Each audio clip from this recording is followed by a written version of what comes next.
Introducción al estudio de la lengua española. Tema 6. El género gramatical y el sexismo lingüístico. La lengua es un producto histórico y social, un instrumento al servicio de la comunidad hablante y está en una continua evolución, pues cambia para responder a las necesidades de esta comunidad. Como producto social que es, a veces se ve condicionada en su uso por factores extralingüísticos, algunos de marcado carácter ideológico. El uso que hacemos de la lengua viene marcado por una historia, que es la que da forma, en parte, a la sociedad actual. El lenguaje es el principal vehículo de transmisión del sexismo en muchas formas. La RAE define sexismo como la discriminación de personas de un sexo por considerarlo inferior a otro. Si bien los hombres fueron discriminados, tradicionalmente fue la mujer la principal víctima del sexismo.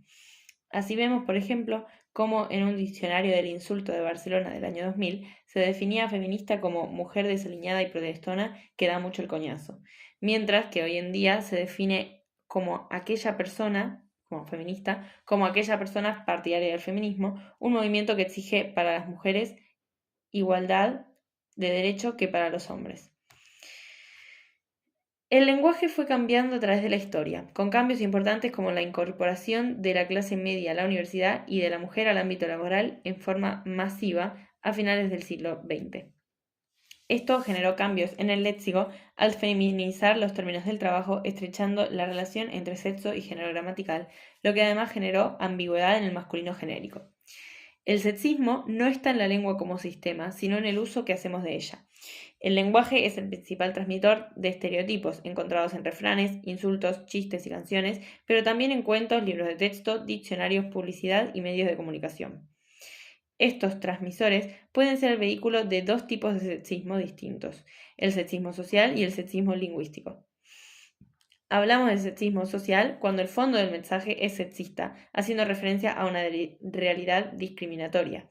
Este sexismo puede tener manifestaciones en todos los ámbitos, laborales, económicos, políticos, sociales, familiares y publicitarios, entre muchos otros.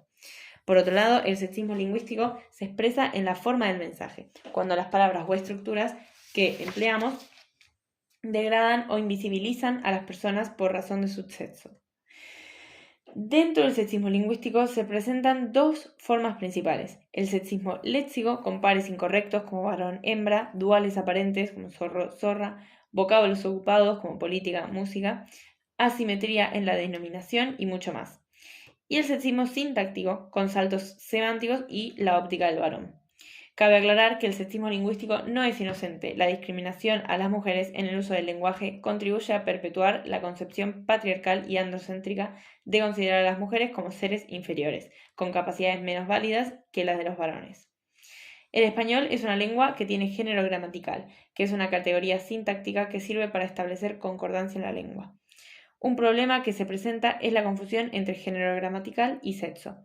Sin embargo, el hecho de que un sustantivo sea de género femenino o masculino no convierte al objeto que describe en portador de ese género. Encontramos así epicenos, sustantivos comunes en el género, y sustantivos conectivos. Los epicenos son aquellos sustantivos que hacen referencia a ambos géneros, pero englobados en un solo género, masculino o femenino. Ejemplo de esto son muchos sustantivos del mundo animal, como puede decir la hormiga, haciendo referencia a machos y hembras, o nombres como la persona, la víctima, el personaje. Los sustantivos comunes en el género son aquellos que sí distinguen entre masculino y femenino, pero su terminación es indistinta. Lo que cambia es el artículo. Su clasificación se recoge por primera vez en la última gramática de la Academia y engloba sustantivos acabados en a, especialmente en ista, como el modista o la modista, sustantivos en especialmente en nte, como el gerente, la gerente, sustantivos acabados en y sustantivos algunos en o, como mimo o buzo, y muchos acabados en ar, er y al. Por último, en los sustantivos colectivos, encontramos aquellos sustantivos singulares que pueden hacer referencia a un grupo de hombres y mujeres, pero su género será solo uno, como decir el profesorado o la población. De acuerdo con la norma actual del español, solo el masculino puede emplearse con doble valor, un valor específico y uno general. En el género gramatical femenino solo cuenta con el valor específico, fuera de las especificaciones anteriores. Por ejemplo, los profesores pueden incluir a profesores varones y mujeres, pero las profesoras solo estará teniendo en cuenta a las mujeres. Sin embargo, a pesar de este doble valor, la asociación género gramatical y sexo está provocando que el masculino esté perdiendo paulatinamente este valor o uso genérico, lo que suele generar en algunos casos confusión al usar este valor. Se llama salto semántico a la confusión que se genera en una frase cuando en un primer momento se asume el valor genérico del masculino, pero luego se revela su valor específico. Por ejemplo, en el caso de la oración los trabajadores compran 1.500 euros al mes y las mujeres 1.300, en un primer momento se podría creer que los trabajadores incluía a hombres y mujeres, pero luego se reveló que no. Para evitar el salto semántico, se puede recurrir a una aposición. Los trabajadores varones cobran 1.500 euros y las mujeres 1.300. Como ya comenté, a finales del siglo XX, con la incorporación masiva de la mujer en el ámbito laboral, el español se vio en la obligación de feminizar muchos términos, como los oficios y las profesiones. Así pues, al considerar al lenguaje como vehículo de la ideología e identidad social de las personas, se empezó a diferenciar el masculino del femenino para aquellas actividades para las que se venía empleando tradicionalmente el masculino. Sin embargo, las instituciones que promovieron estos cambios se mostraban partidarias de mantener inalterado el uso de aquellas denominaciones que por su terminación valían tanto para masculino como para femenino. Sin embargo, el permanente uso del masculino genérico provocó un intenso debate por considerarlo un modo de invisibilizar a la mujer. La postura de la RAE con respecto a este asunto es inmovilista, defendiendo al masculino genérico y argumentando que los procesos igualitarios del lenguaje son agramaticales, atentan contra la economía lingüística y son innecesarios, puesto que su uso se debe a razones extralingüísticas. También se expandió este debate a los medios de comunicación, con posturas más o menos radicales y muchas veces ridiculizando la feminización de los términos. Otros problemas que surgen con la feminización de los términos son los duales aparentes, con ejemplos como zorro, zorra, donde el femenino tiene un carácter claramente peyorativo, y los vocablos ocupados, como en político, política, donde el político refiere al hombre que practica la vida política y la política no refiere a la mujer que la practica, sino a la actividad o postura o concepto en sí, lo que genera confusión. Por último, otro problema de la discriminación lingüística es la asimetría de la denominación, al utilizar distintivamente los términos de cortesía, nombres o apellidos, gentilicios y más al referirse a mujeres u hombres.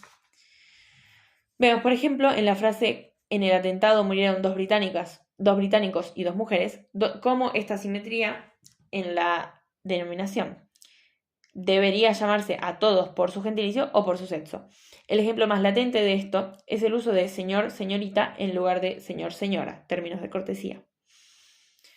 Uno de los motivos por el cual no eliminamos al masculino genérico es el principio de comodidad. El masculino genérico está muy arraigado en nuestra sociedad y lo más cómodo es mantener la costumbre y continuar utilizándolo.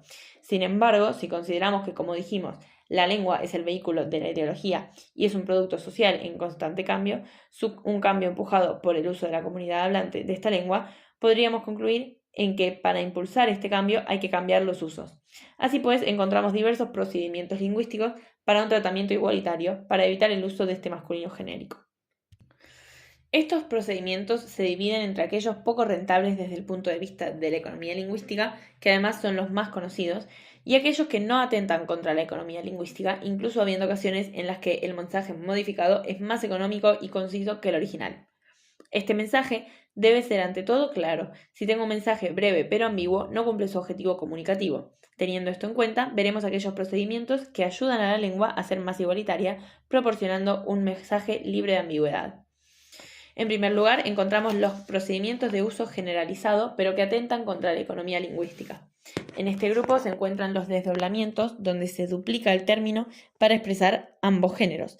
En vez de decir los empleados, que es ambiguo, se aclaran los empleados y las empleadas.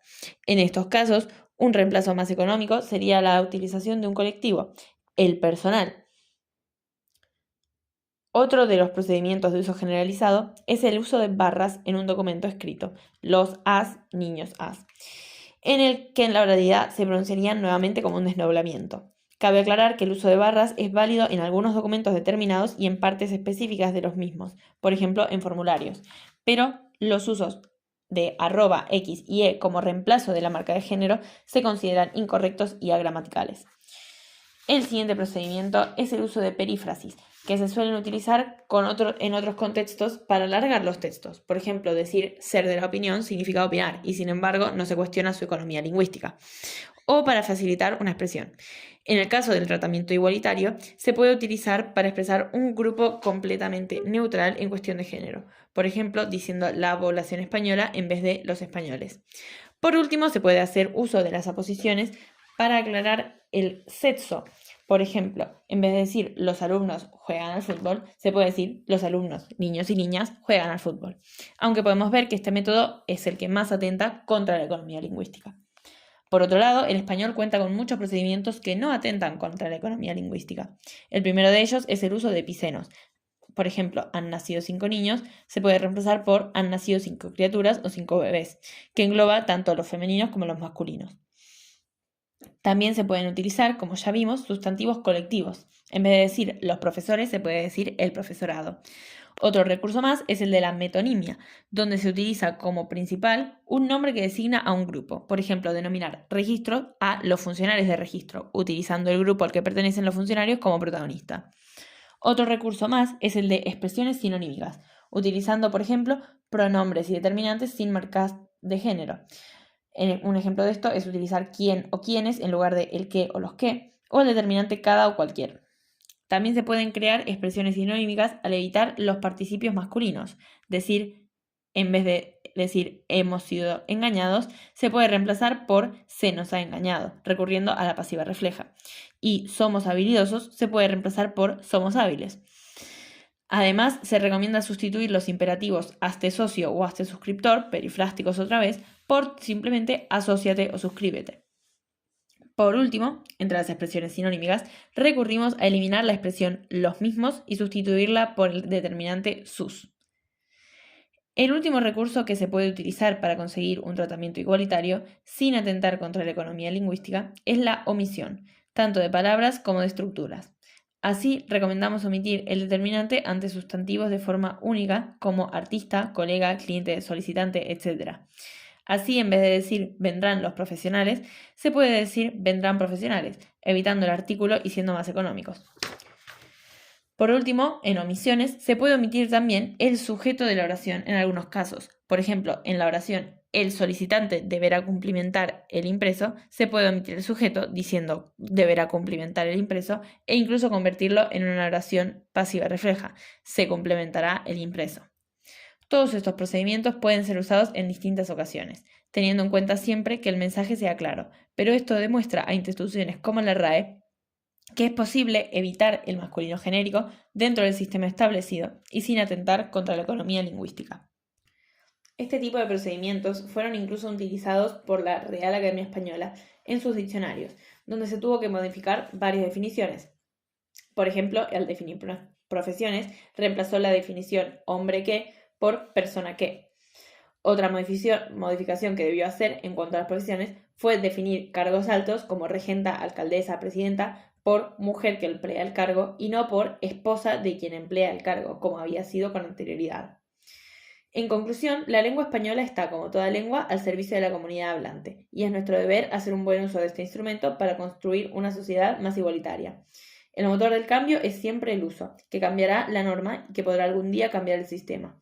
Y la lengua, como vehículo de ideología y cambio social, es un buen punto de partida para mejorar la sociedad.